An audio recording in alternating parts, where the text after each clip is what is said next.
this computer. I am recording. So, welcome, Sue Jelley. We're going to have another go at this. Lovely to see you, Leslie.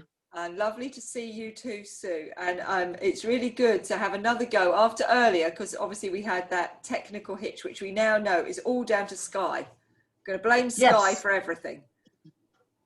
Completely responsible. When they came, I was here and they insisted on wearing their masks, and most of the time they were standing around. Oh, well, they didn't help, did they? They didn't help us today. No. Roger was doing more, actually, to be honest. Like today. Your able assistant, Roger Jelley. Yeah. I think he may need to make it. Yeah, he may need to make a guest appearance shortly, just to show everybody who he is. Because without Roger, we wouldn't actually be doing this right now, would we? No. Thank you, my little boy, Jonathan. Well, he's not that little.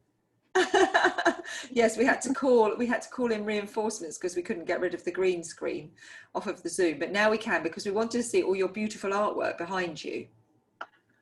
Right, can you see it? We can see lots of artwork behind you, so we're going to talk about that's perfect. So we're going to talk about that shortly, but first of all, it'd be really good if we kind of, like, as they say in all of the best musicals, go back to the very beginning, because that's a very good place to start.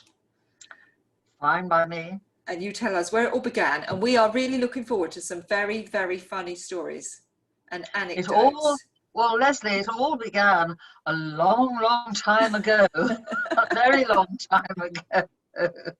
I did sketching and paintings, mostly abstract actually, when I was a mere 14-year-old, and loved my paintings, got a few awards, a few stars, and then I had to make a decision. And those days way back there, you had to do either art and domestic science, the classics, or science.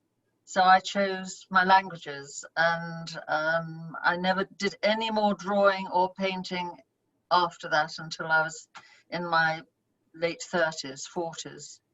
Wow. So how old were you when you stopped doing that at school then? 14. Gosh. Wouldn't happen now, would it? Well, I don't know. I think it is happening now, actually. I think that is exactly what's happening now, is that creativity is being sidelined and being kind of timetabled out of the curriculum for a lot of children. Well, yes, a lot of parents say, well, you don't want to do art because there's no money in it. And I have to say that I could agree with them, because it's very hard making a living as an artist. I mean, I know a lot are going into photography, media, design, not actually literally staying at their easels and painting, because it is difficult. However, probably no more difficult than if you picked another profession that is that doesn't have a vast band of people working within it. I think I work with lots of artists now who do make a very good living, and they're not, you know, famous names. They're just doing very well. They're doing steadily. They're working hard. Exactly. And have a lot of tenacity, a lot of substance, a lot of integrity, and these are the ones we don't hear about. That's exactly it. That's exactly it. I think the ones that, you know, I'm working with every day of the week, and we've got a couple of them here in our very small invited audience. They are working very hard every day of the week on their art, and they're doing very well. And, you know, but it does take a lot of tenacity. It takes it takes a very positive mental attitude, doesn't it? It does. What keeps me going is because I absolutely adore painting. It's just wonderful to be creative. I feel as if I'm in seventh heaven to do a job that I love so much, and people will buy my work. I mean, it's wonderful. I don't know how I would have approached it if I'd started out as a 17 or 18-year-old graduate, but now I'm very happy doing what I'm doing and the path that I took, because I've met people and done things that I probably wouldn't have done if I'd gone the normal way through. Well, what's normal these days, to be honest? As artists, anything's normal, isn't it? Or anything. I think there isn't a normal, is there? There are No. things that you know you can do that are part of the process, part of the rigor that you have to do to be a successful artist. But how you do them and in what order kind of is down to you. At what point you come back into it. So you said you came back to the art world at about 39, did you say? Yeah, 39. My mother just said, I think she saw me wanting to do things. I'd gone into the fashion business and I was obviously wanting to do something. And she said one day, well, you know, you can draw, Sue. I said, can I? Really? And so I started some sketching. And I thought, oh, I can. So to cut a long story short, I enrolled at the West Surrey College of Art and Technology, as it was known then, with James Hockey, as part of the adult education process there, and learnt. I did 2.5 years with him, just learning. And that's where I learnt how to draw all sorts of things, which we were talking about earlier, which... Oh, I think you're going to have to go. I think you're going to have to tell us that story. I think you're going to have to tell us that story again. Well, James was brilliant. So at that stage, he was 80, but he used to have all these little miniature alcohol bottles that you get on flights, because he said if we could all let him have a selection of these, it was good for his art box. He'd keep his colours in there, and I've never done that, but still, he was very forward thinking, and he felt that we should have life studies. And as a beginner, then I thought, well, this is interesting, and we had a wonderful model, but where his penis was, I wasn't quite sure what to do, so I left it blank. And dear James came round. I don't think I was the only one that had done that. He came round and he said, well, what's going on here then? Or what's not going on here? And I said, oh, I don't know, James, I'm not quite sure. Before I had chance to say anything, he just grabbed a very thick piece of charcoal and he just went, and this is how it's done, Sue. So it was a sort of, did you catch that? It's a flourish. It was a flourish, which was an elongated U, whatever. It looked very good. I have drawn that part of the anatomy since, but... I'm glad to hear it. I'm glad it hasn't become a real block for you. It certainly hasn't become an obsession. I don't think. So you did 3.5... Yeah, sorry. But we used to sketch in the cemetery and the graveyard. I mean, this was in Farnham. And as a budding artist, I thought, well, I got fed up of doing gravestones, but I stuck with it, because you do. If you love something that much, you do stick with it. And you go through thick and thin and all the interesting bits. And it was fun with him. And then I went to a private studio, which is the one I went to for 10 years, which was run by Claire Hackney of the Hackney family. They were very well known at the Mal Galleries, the Federation of British Artists. I learned a lot from them. I learned a lot from Claire regarding about perspective, ellipses. You have to learn the rules. I can remember saying to Daphne Todd a few years ago, when she's on Artist of the Year, isn't she? I think that's what it's called. And I said, Daphne, I've just seen something where they've completely forgotten about perspective. They've completely forgotten about ellipses. And she said, well, I don't know whether I should be talking about this publicly, but she said, well, it's what the producers want. And if that's what the producers want, and if that's what the art schools want at the moment, it's not going to do the artists much good. The students, rather. Yeah, I think these things come and go, don't they? And it's trends and tastes, and things ebb and flow, don't they? So is it through that? So you mentioned the Federation of Artists. Is that British artists? Through that connection, is that how you became aware of the SWA? Yes, it was how I became of all the societies. I used to, before I became anything to do with the SWA, I used to show regularly with the Pastel Society. And that was before I met Ken, who was a pastelist. But I loved my pastel work, and I got to the stage where I became a candidate. But I put some rubbish stuff in. There's an art to doing all this, and I was busy doing other things. I shouldn't make excuses. But also I was finding it difficult to use pastel on a permanent basis because it affects my chest. Yes, it's very dusty, isn't it? You really should wear masks. And that's when I first started wearing masks, and Ken was horrible tease when I first started wearing a mask, and they were these white sort of polystyrene type things in Paris. He'd say, "Oh, blimey, what are you doing that for, love?" That's how he talk. And I'd say, "Ken," and of course it steamed up my glasses. And then he whipped it off my shoulder, or wherever it was, and he said, "Now look, this would make a good bra, wouldn't it?" He put it on. I mean, after that, I was so humiliated. I never wore a mask after that. Until now, actually. Let your lungs be destroyed. Well, the way I paint, I'm a very ferocious. I do actually use pastels quite a bit, but I use them with acrylics now, and just plainly by themselves, and I use them quite lightly. But so you mentioned Ken there. Ken Payne was a massive influence on you, wasn't he? Oh, massive influence. He was probably the best influence I've ever had art-wise. He was a rebel. He was a bit naughty, and I think he used to give societies a good run for their money because he wanted to do things his way. He thought everybody else was rubbish, which probably wasn't very clever, but he was so talented, and I would watch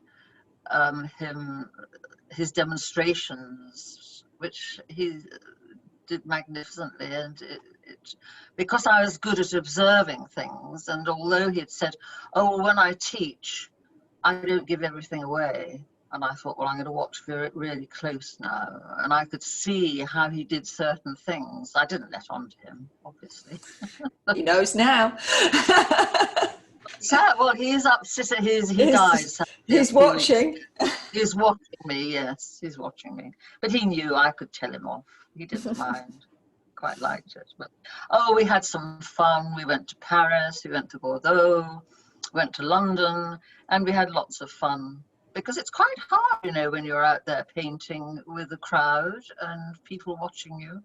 Your heart goes, and you think, "Oh dear, what am I going to do today?" And some days he wouldn't do a particularly good demonstration. So it's hard work. It definitely is. I know Vincent, who's listening here with us, he does a lot of outdoor sketching, and he's often commenting at people looking over his shoulder and commenting on his work. And yeah, what else do you do? You're an electrician and someone comes up and starts critiquing the way you've put the lights in. It just wouldn't happen, would it? It's you do have to have a certain ability to be able to cope with being a performer. Thick skin, I think it's called. Yeah, you have to perform, don't you? And you have to be able to cope with that. So you travelled a lot then with him? Yes, we went to Paris. We had some fun in Paris. We were we always used to have busy days, and we'd meet. And of course, because of Ken being the character that he was, we always used to meet interesting characters, interesting people. And one guy, he was into cranberries. He was a very tall American, very big, tall American. He was into cranberries. And when he realized we were artists, he was absolutely beside himself, apart from the fact that he thought he was going to chat us girls up, because it was mostly women that went to Ken's courses. And we did give him the runaround a bit because we were all going to go off somewhere. And there's, the little deux chevaux cars? Yes, yes. He couldn't find a parking spot for it. So Ken got him to lift it out of the road onto the pavement in Paris. We got away with it. You can the parking is terrible in Paris. You can get away with pretty much anything. That rule of no parking on the pavement doesn't work in France, does it? No. They kind of abandon their cars. I'm often thinking, is that parked or has it been abandoned? My husband does that. Does he? Oh yeah. Just jelly space. What, even in the UK? Oh, well, yeah, mostly in the UK. Oh, Spain. I won't even tell you what they did at the casino. Better not. No, Roger, we need Roger on our side. He is our technical wizard. We need to keep him on side. But being with characters and talking and observing them is what an artist is about. So all these little trials and tribulations, especially when you're with somebody like Ken, sort of evaporate, but will become part of your history and become part of snapshots of your memories, which you then incorporate in paintings subconsciously. Yeah, absolutely. Absolutely, because that's what artists are trading in, isn't it? It's emotion and memories. Yes. Their emotional response to the memory that they have. Yeah. Yes. And of course, the more you travel, the more you're out there painting. I mean, I paint a lot in the studio, and being an artist is a very solitary occupation. I mean, the cat's there, and my music, which I play very loudly because there's nobody else there to listen really. But I do get fed up. I do have to break out every now and again. But once you're in the zone, and all artists know this, I could stay there for hours painting, as long as everything's going well. What have you been doing during lockdown then? Well, during lockdown, I was reintroduced my art to flowers. I haven't painted flowers for years. And every day we'd eat breakfast, lunch and dinner on our big table. And I would do flower arrangements, all from the garden. And I started painting them. And hence the Is that what we have here? Yes. And this is all in white. The pink flowers are weeds, actually. Wow. Very beautiful. And the white flower, I can't remember the name. It's a perennial, but I put them all. I don't plop them in the vase, but I make arrangements. And I've called the whole series Nature's Exquisite Models. I had no models at that stage. So Nature's Exquisite Models, flowers from my garden. So that's what, the other one is in my studio. It's too big to bring up really. And so I painted this one all in white peony. I've got some blue flowers down there, but they're a little bit small. I can show them to you if you like. But I think this black and white one. So you tend to either do the monochrome, don't you, or you go for those that we can see underneath the bright, vivid reds and blues of the other piece. So that's more like we know you for, is the movement and the colour. Yes, most definitely. Do you think you bring that closer? Yes, I can. These, I mustn't trip over Roger's legs. Oh, don't fall over. With everything's going really well. Don't fall over at this point. Now, this is masked ball. Wow. And I just have to finish this lady here. There's a lot of shading that I want to put in there, but I've been taking it quite quietly, because when you start off with an idea, and then halfway through I think, I don't really like this, I'm going to change it. And fortunately I was taught by a very good teacher, i.e. Ken, to change it halfway through, don't be too precious. That's when the exciting thing happens, isn't it? That's when the magic happens. Yes, it is. Yes. And you have what's known as happy accidents. With this lady here, I wasn't planning to show their eyes through the masks, but it just happened, probably because I was paying attention. And this is the other very colourful one, which is the Venice Carnival. Do you go Everybody to the carnival? Yes. Oh, yes. That's where I've got a lot of my inspiration from, going to Mardi Gras in New Orleans. I just love people. I just love how they interact. I do serious painting. I mean, I have downstairs, and I got an award for it last year from Her Royal Highness Princess Michael of Kent, who is our royal patron at the SWA. And it was the ex-prisoner from Robben Island, and he was ex-prisoner 337/88. They had it tattooed on their wrist. And what motivated you to do that then? What motivated you to do that painting? We were visiting Robben Island. It was one of the tourist spots that people went to see what had happened there, especially when Mandela was there. And we were shown around by the actual prisoners, ex-prisoners. At this stage, it was no longer a prison. And they felt that they were the custodians of the history of the apartheid era. And most of these men, they were washed out. They were on drugs. They were drinking, but they still wanted to show the world what they'd had to put up with. And this painting, it's downstairs, but it is on my... Is it on your website? It's on my website on New Works. Let's have a look and see if we can get it and see if we can screen share. And Dominatrix, no, that's not the one. The Gypsy. Oh, there's a story behind that. Oh, I've got it now. Here we go. I don't know whether... Now, this is going to be a test because I've never screen shared on Zoom before. So everyone brave up now, okay? I don't know what's going to happen. I'm going to give it a go. Screen share. Share. There we are. Right. Can you see? You can. So ex-prisoner Robben Island. Yes, this guy. The black and white one, yes. And it was his eye.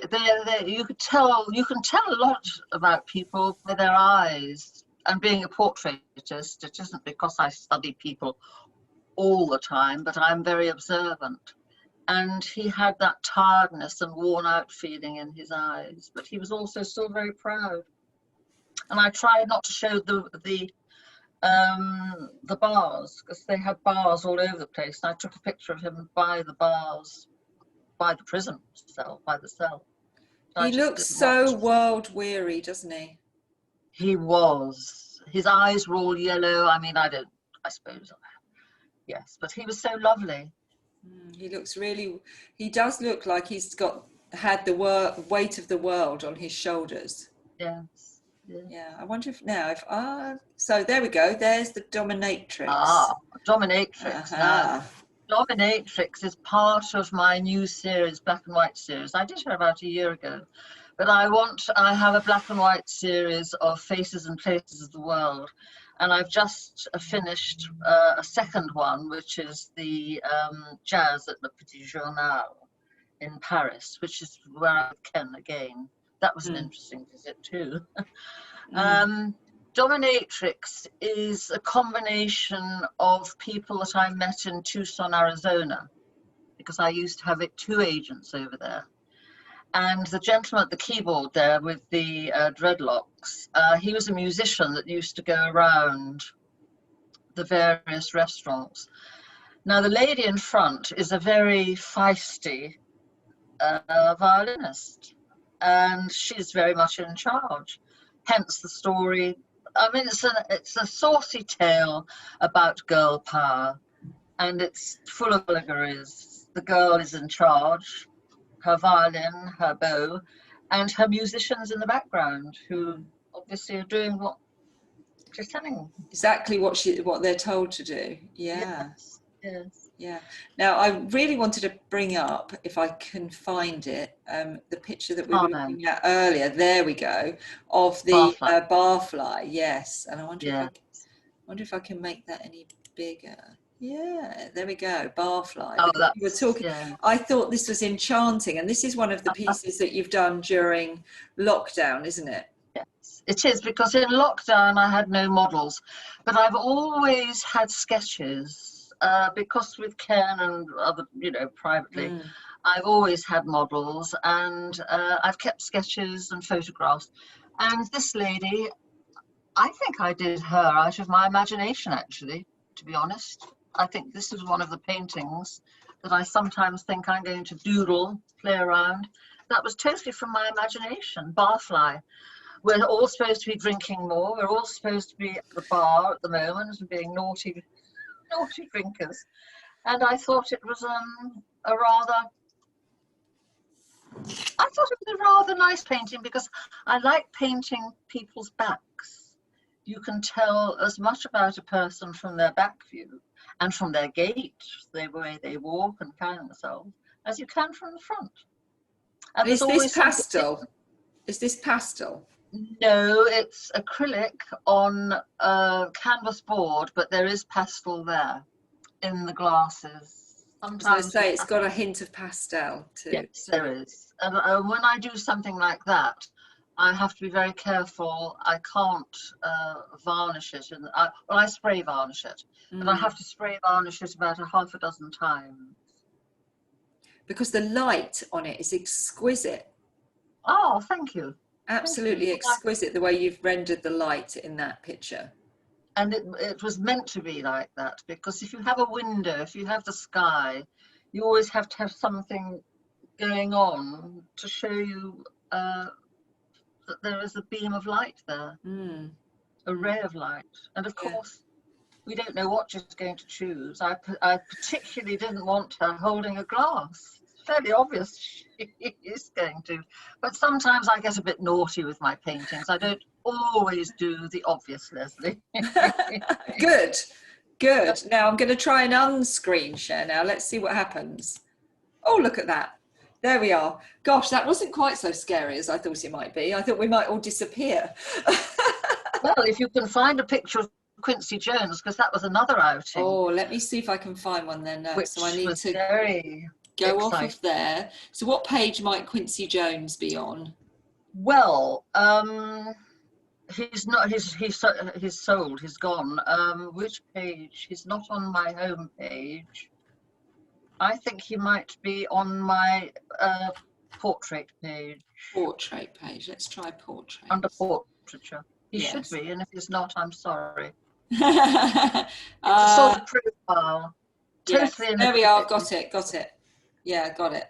So I'm just going to try and bring it up. Right. Okay, we're going to go through the scary screen sharing thing again and see what happens. There we go. Can you see there? It's quite small. Yeah. God. Yeah. This was. I was commissioned by the BBC. I had an agent. I've had agents in this country and in America. And this was a lovely agent I had here who had a lot of connections to the stables.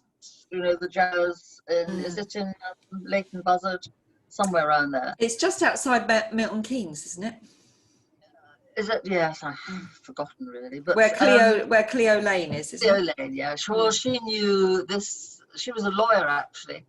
And she got me this commission because she knew people at the BBC, and it was to really celebrate the BBC 2 and 3 Jazz Awards. And I knew Quincy Jones was going to be there to receive a Lifetime Achievement Award. And so I thought, oh, I'll do a portrait. Of course, he didn't sit, so I had to scrabble. You just do lots of collections of sketches, pictures that you see, and then I decided I liked this. He was a bit older. This was a young version, which I thought was quite nice. Still, to cut another long story short, I did lots of paintings. I did a jazz scene from New Year's Eve, which actually Roger Taylor from Queen bought. I did some other ones which other people bought, and this one I did of Quincy. So you've got Quincy there, and then you've got Yes, this one. That is another one who was from Ronnie Scott's. Love Ronnie Scott's as well. But with Quincy Jones, I met him because he was, they had the big award at the Mermaid Theatre in the city. And Yes. I met him, and I wasn't quite sure what he looked like because he was a bit older then. So I thought I went to the most colourful character in the room. I said, "Are you Quincy Jones?" He said, "No, I'm Count Basie." I said, "Oh, Mr. Basie, there's a painting of you up there." And he bought it. And I know it's hanging in his LA mansion or whatever he's got. Fabulous. Because Fabulous. Jamie Cullen and the guy that organised the whole thing actually went out there the next year. I mean, they were full of awe. But it was interesting talking to somebody like Quincy Jones about producing work. Because I was a great fan of Michael Jackson and Killer, which was the most amazing, I think, video. And I asked him about that. He said it was just perfect. He said, we worked very hard. We did it in 7 days. We all gelled together. We all worked together. And it worked. It was very, very popular. Yeah, well, that's when the magic happens, when everyone is in alignment, isn't it? Yeah. Amazing things happen. Yes, and I asked him about the one they did after that. I can't remember the name of it. He said it just went on for weeks, and it's a bit difficult to do. I've heard that from many musicians, that the songs that they write and do the music within, a few hours, are the ones that are really successful, and those that take forever just never quite hit the mark, do they? It's a bit like making art. It is very much so. I've done innumerable first sketches. And when I was learning, I used to dread the 2-minute sketch, the 5-minute sketch, the 10-minute sketch. I think, oh gosh, how am I going to get everything in? Well, you're not supposed to get everything in. You get the flavour. And it's the best exercise that I've ever had to do in my life. It's been wonderful. Well, I know sometimes when I paint a painting, the best of that painting that first half an hour, and then sometimes I'll go and muck it up. Can't help yourself, but mostly I think of Ken sitting on my shoulder, and you try not to, but it's so very easy not know when to stop. Knowing when to stop is a really good thing, isn't it? But then, as you said, sometimes you have to break it and then remake it. There's no formula. There's no one right formula. It's just what works for you. There isn't, and as long as you've learnt the rules beforehand, and we all know the rules, we know subconsciously we might be doing what we're not supposed to do, but we are in a stupid way, in a way. You get to know the rules so that you can break them. Absolutely. So you were the president of the SWA for how many years? 4 years? 6 years. 6 years, talking about rules. 6 years. 6 years. I took that on in 2012, and it was just wonderful. There was a lot to be done. It was tough. It was very tough because it was a time when all societies were changing or needed to change. People don't like change, do they? No. People really don't like. I think 2020 has proven how little we like change, to change. But we soon adapt. Yes. We do adapt. We don't like change, and I can understand that because it's good for our confidence. We don't want to go off and jump into the abyss without knowing what we're going to see. But yeah, a bit of stretch is important. And so to stretch us. We have to stretch a little bit, don't we? You have to do a little bit of stretching, and then we find that we've grown a bit, because growth is really important. So when did Yes. the SWA start then? Because it's quite an old society, isn't it? Well, I've always looked upon the SWA, which started in 1855, as a modern tradition. I mean, when I took over, there was still talk about feminists, and it shouldn't be, there shouldn't be such a thing as an all-women society. And probably in the context of what goes on these days, I would never recommend anybody setting up an all-woman society, because I just don't think I would. But in the context of what was happening in 1855, when Ruskin was saying things like, well, women don't know how to paint, I think he changed his mind after that. And when women were not supposed to, and their husbands were very much against this, were not supposed to show works in public, they did, but they used pseudonyms, or they just didn't care. So in that time, it was good, and it took a long time for a woman to become a member of the RA. I mean, I think we've come a long way since then, but I would never want to see something like the Society of Women Artists disbanded. Absolutely not. It is a modern tradition.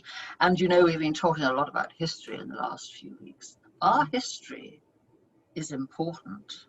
Our history has taught us what we do today and what we should do for the future. And we can't destroy history just like that. It's so important. It's the lessons, isn't it? It's the important lessons that we can learn. As you said, I mean, it's quite shocking when you're talking about what was happening in 1855 to think that was only 170 years ago, 165 years ago that was happening. That is quite a shockingly short period of time, actually. Well, how long have we had the vote, Lesley? I know. Since the early turn of this century, isn't it? So the 1920, was it? No, I was going to say 1918. I can't remember exactly, but it's around that time, isn't it? The early 1900s. Oh, what was it? He's giving us the facts. Oh, he's saying, and we didn't immediately all get the vote. No, it was only certain women got the vote, and then eventually all women got the vote. So, but that's society, isn't it? Really, but I think the first one. Vince is just saying the First World War changed a lot of things. It absolutely did, and the Second World War even more. Yes. Even more. So I mean that is quite shocking for me that it's such a short period of time, really, when you think about it in terms of history, that where we are today and what we're able to do as women. And we've just seen, yesterday in the US elections, the first female vice president elect and a woman of color. I just think it's just groundbreaking, and it's just so heartening as well after the previous incumbent to see that the United States do something so forward thinking as that. It's heartening to feel that change is coming. And because I know even just a few years ago when I was doing my master's, they were saying we were still 100 years away from women being equal to men. But I think in the last few years that gap has shrunk again.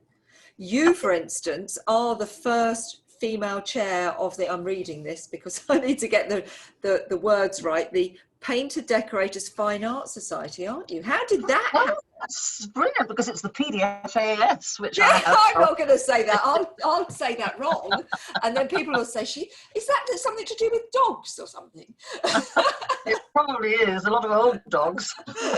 PDSA or something. No, you didn't say that. No, you didn't mean that. I didn't say that. Didn't mean that. Oh no, they understand. Well, yes, I think they understand where I come from. But I was so proud to become a freeman of the Worshipful Company of Painter Stainers, which also gave me the freedom of the City of London. And I'm actually a Londoner. I'm so proud of my birthplace, I'm one of 4, and I'm the only one that was born in London. And I was 2 when we moved to Bristol, where I was brought up, and where I went to commercial college, actually, because I couldn't paint. So I went to commercial college. So I have got some business background too. But I always used to go and stay with my cousins in London, and I like the bright lights. I used to go to everywhere. And even when I was a big girl and married, Roger used to take me off to Raymond Review's bar and all sorts of seedy places. But by then we were married. Good, I'm pleased to hear it. Got married in 1966, and we moved to London then. And I just, so I'm very proud, and because of I did love my history, and I think history is so important. It's important to artists, it's important to our kids. I always learnt about the guilds, how the guilds of London helped the apprentices, and they're still helping people, even in COVID. They're doing all sorts of things in the city to help the people there. And I'm very proud to be part of that, and I'm very proud to be the first lady chair of the PDFAS. And Painter Decorators Finance and I'm Society. going to name drop here because Daphne Todd is also an honorary liveryman, I think, or liveryman. And Ken Howard, who's an absolute sweetie, he showed us, and he is such a lovely artist. Yeah, he's a lovely man, isn't he? It's quite fun to go to his studio. So what do you have planned for them? Because you made quite big moves with the SWA. What do you have planned as your years as chair? Well, I'm working on it, Lesley. I'm working on it. And of course, now I'm in a completely different arena. I have men to contend with. Oh no. Oh no. They're very well behaved because I don't take many prisoners. And when I get upset, I get upset. Look, what's Roger doing? Roger, we can see you crawling behind there. Where's Roger going? Is he have you taken him a prisoner? My phone was about to ring. So That's hilarious. We had that with Annie Catford. Do you remember, guys? We had that with Annie Catford crawling on the floor, her husband crawling. Roger does know his place, yes. But he does know his place. He's very good going down on his knees. No, my plans are for the company artists to want to take part and exhibit, because I think all societies have their ups and downs. And when I joined, I got the feeling it wasn't such a bustling society as it had been. And yes, I'm enjoying making a few changes. I've got a very young deputy chairman. I've got a very interesting army, a gentleman who paints war scenes, and he is very interesting. And we have a good council, and I'll invite you next year. I need to come and see the show, don't I? I need to see what you're doing, because you and I have got some plans, haven't we? We've got some plans to have to make some difference. We've got our little witch's cauldron out, and we're like stirring it with a bit of toil and trouble to see whether we can make life a little bit easier for artists after this whole episode of 2020. So I'm really looking forward to talking to you more about that and seeing what else we can do.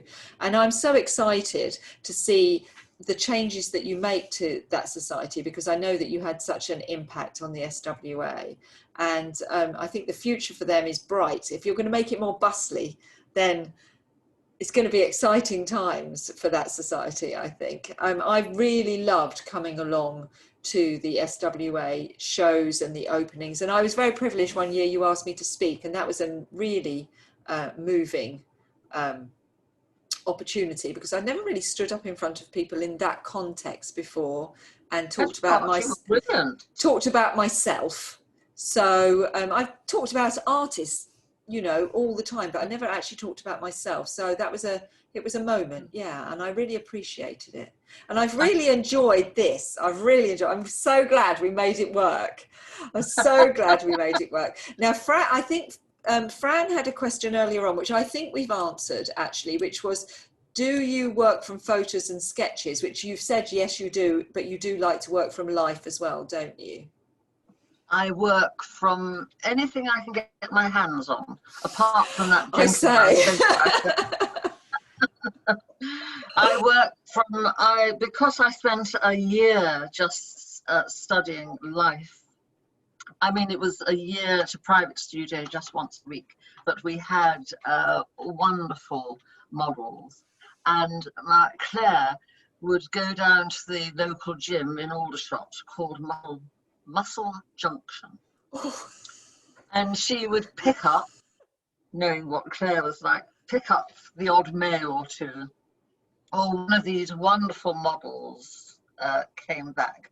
He was very young, raven-haired, and as etiquette decrees, you go behind your screen to, well, not change, just really to take everything off. And this lovely boy appeared, and I was probably one of the youngest then, and there were lots of old ladies, lovely old ladies, very nice old ladies. And I thought, oh, it's going to be interesting. And he appeared, and then he picked up his riding crop, and he said, "Ladies, how would you like me today?" And he proceeded, he said, "Would you like me climbing up the wall?" Would you?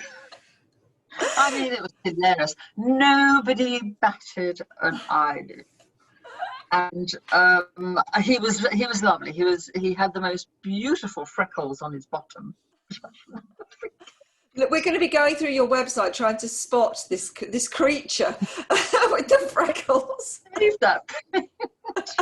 I've got another one hidden away, but oh dear, that was. Oh dear. So Fran is saying, have you kept all of your sketches, all of these sketches you've done over the years? Have you got an archive? I've got sketches all over the place. Can I just show you this? Yes, yes. This is from Shanghai Thai, and it was given to me by a good friend of my son's, and it's silk and it's woven. Can you see? Beautiful, yeah. And this is not full of sketches, but there are some in there. I've got some workings out of sales. I always like to count my money. And there, that was a sketch. You see, just a simple little thing like that can go a long way. Yes, and you can refer back to it. And you can refer back to it. Yeah.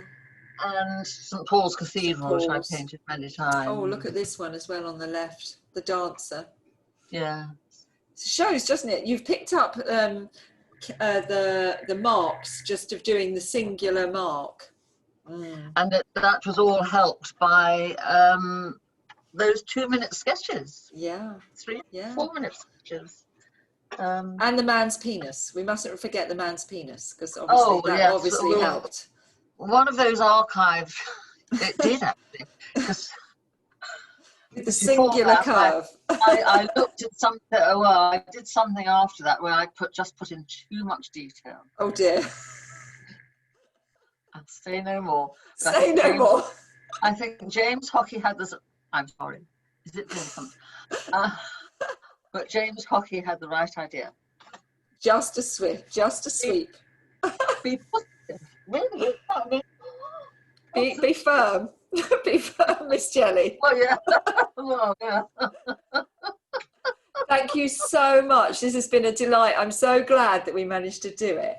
And we've got this one recorded, and we will put it up on the website so everyone can watch. And I'm sure we'll have lots of comments and everyone wanting you to come back and do another one. And hopefully in the new year, we can do it again once you've got all your Wi-Fi sorted out. Once Roger has got the men in to sort out those naughty boxes that were being very, very badly behaved earlier. I can't wait to for us to be able to meet up at a live exhibition again. I truly enjoy your company. You're lovely, won't it? You're a pleasure to be with, and so vivacious, and always make everything such fun, as well as being so talented in the art department. Thank you so much, Sue, and thank you, Vincent and Fran, for joining us. I hope we were more entertaining than the one show, which you would have missed, or Newsnight, I think. And we will definitely have Sue back if you'll grace our screens again in the new year. I'd love to, actually. Brilliant. I really would love to, Lesley, because I've met you many years ago, and I can remember coming down to the powder mills. Yes. And we had fun with Danny and Kate and you and me and the peacocks. And the peacocks, yes, they are. And the exhibition. It was fun, and I just remember you being so kind to me. Thank you. Thank you. And talking of sketchbooks, I have got a lovely black sketchbook you gave me and some pencils. Oh, I did, didn't I? You did, and I still have them in my studio. Oh. And I'm sorry, I meant to mention that as well. You're very kind. And thank artists need people like you around, and we'll talk all about that. Yes, I think that's a whole separate conversation, isn't it, about how we help artists to really achieve what they're able to achieve, and what they're able to is different, and everybody's different. Everybody wants something different as well. Everyone's happy is different, and it's not a competition of whose happiness is better than somebody else's. It's just to do you the best you can, and just make sure that you're doing it and being happy. And as I said earlier, there's no right or wrong way to art. You just have to do it your way, and if you're in alignment with yourself and you're doing it and you're happy, then you'll get to where you're meant to be, and that is good enough. And that's something that you and I, we're going to have long conversations about. But yes, it's as Vincent says, the diversity in the art world now is a positive thing. And I love the fact that I've seen so much change over that 12-year intense period that I've been working within this arena. Obviously, I've had 25 years in the art world, but intensely for about 12. And I've seen such change in that time. And I have to say, and I think I said this to you the other day, I feel privileged to be living now.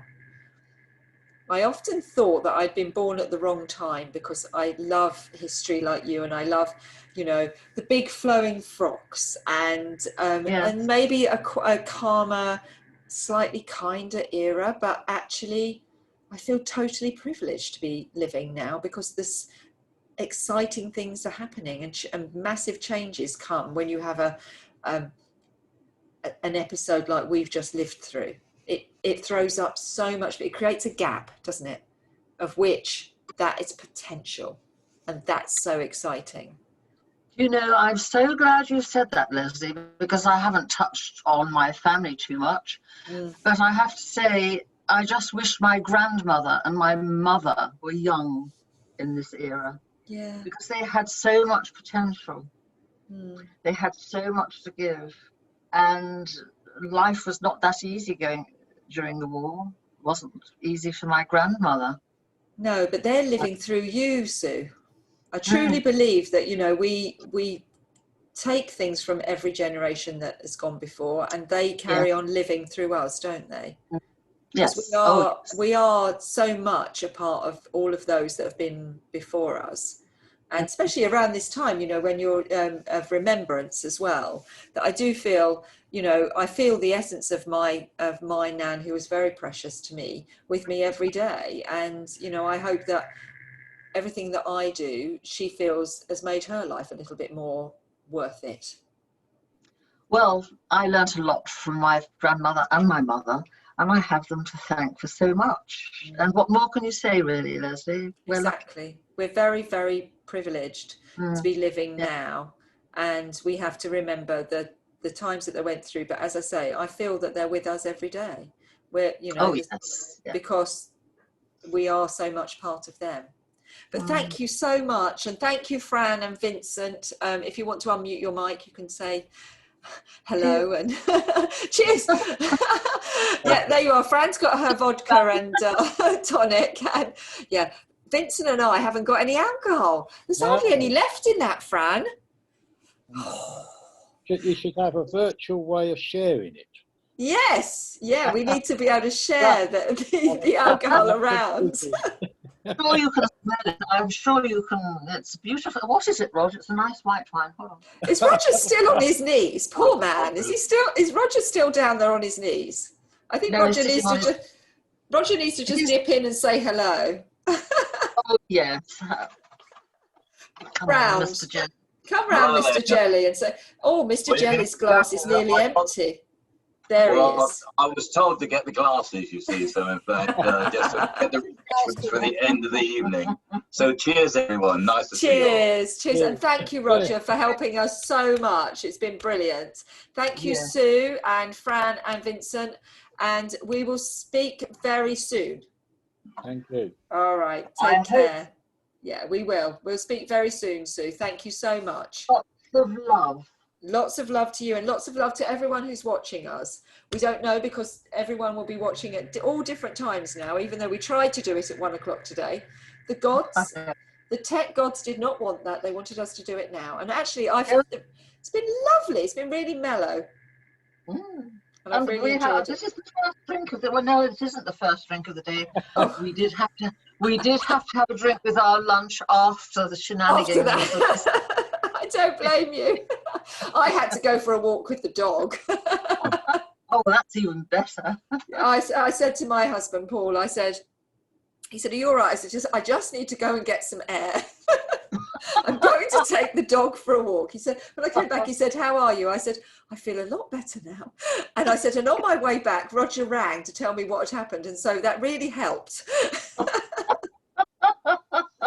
It makes us all, it just grows, it helps us grow and be more resilient. And and I've had a lovely evening. It's been absolutely perfect. So thank you so much. And we will speak to you all very soon. Take care now. Bye. Bye, Vincent. Bye, the lovely Leslie. Bye, the gorgeous Sue and Roger. Bye. Bye, everyone. Lovely to know you.